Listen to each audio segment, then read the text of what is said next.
bir kun bir ko'zli maxluq bo'lgan ekan. To'xta, biz qayerdamiz hozir? Biz hozir mana Kremlning ichida Moskvada.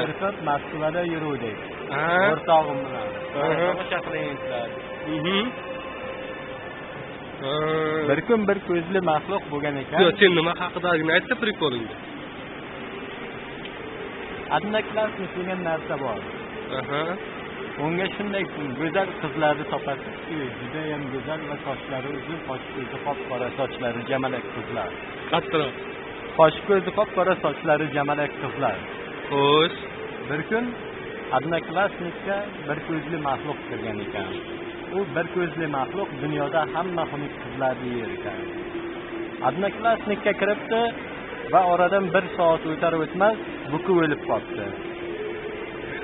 Sayamizdan qissasi shuki, do'stlarim, Adnaklasnikda degandan qizlarga ishonmangizlar. Ular o'zlarini suratlarini qo'yishmaydi. Xo'sh, va mana kartinka degan narsalar bor, o'shalarni qo'yib qo'yishadi yoki duganasi bor. Xullas Adnaklasnika deganda yangi kino ham ishlanyapti. Biz hozir anoda yuribmiz. Adnaklasikaga rasm qo'yadigan qizlar mana shu yerga tushadi har doim.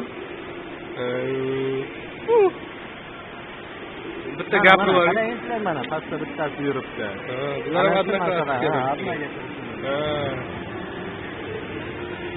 Hozir profillarni so'raymiz, qizlar ushlab olsa-ku. Bo'pti. Omon bo'ldi. Ko'rishguncha.